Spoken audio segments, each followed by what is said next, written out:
নমস্কার বন্ধুরা, home cook Susmita সিংয়ের চ্যানেলে সবাইকে স্বাগত। এই প্রচণ্ড গরমে আমরা কিন্তু সকলে নানা রকম ঠান্ডা খাবার দাবার খেতে বেশি পছন্দ করি। আর গরম ভাতে জল ঢেলে বা পান্তা ভাত খেতে আমরা ভীষণই পছন্দ করি।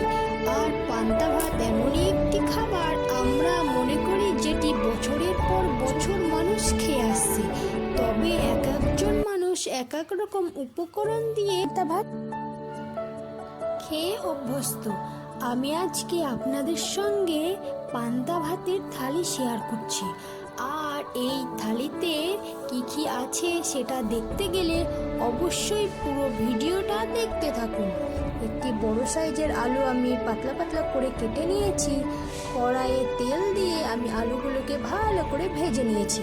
এবার আমি একটি পেঁয়াজ জিরি জিরি করে কেটে নিয়েছি। তাতে লবণ, হলুদ, 1 চামচ বেসন আর সামান্য পরিমাণে ময়দা আর একটু জল আর একটা কাঁচা লঙ্কা দিয়ে সমস্ত কিছু একেবারে মাখিয়ে নেব। এবার আমি কড়াই নিয়ে কড়াইয়ে তেল দিয়ে পেঁয়াজিগুলোকে একটু ভালো করে ভেজে নেব। পেঁয়াজিগুলো ভালো লাল লাল করে ভাজা হয়ে গেছে।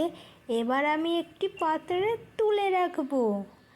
আর একটা পেঁয়াজ আমি ছোট ছোট করে কেটে নিয়েছি। তাতে একটা কুচি কুচি করে লঙ্কা দিয়ে দিয়েছি আর একটা ডিম ফাটিয়ে নিয়েছি।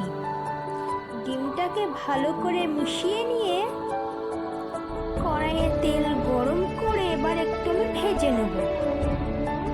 তো আমার ডিম ভাজা হয়ে গেছে। এই হলো আজকের মেনু, পান্তা ভাত। আর মেনুতে কি কি আছে দেখে নিন। তো এই মেনু যদি আপনাদের ভালো লেগে থাকে তাহলে অবশ্যই একটি লাইক, কমেন্ট এবং শেয়ার এবং সাবস্ক্রাইব করতে ভুলবেন না কিন্তু। আর ততক্ষণে আপনারা ভালো থাকুন, সুস্থ থাকুন আর দেখতে থাকুন হোম কুক সুস্মিতা সিংয়ের চ্যানেলটি। Tata, bye bye.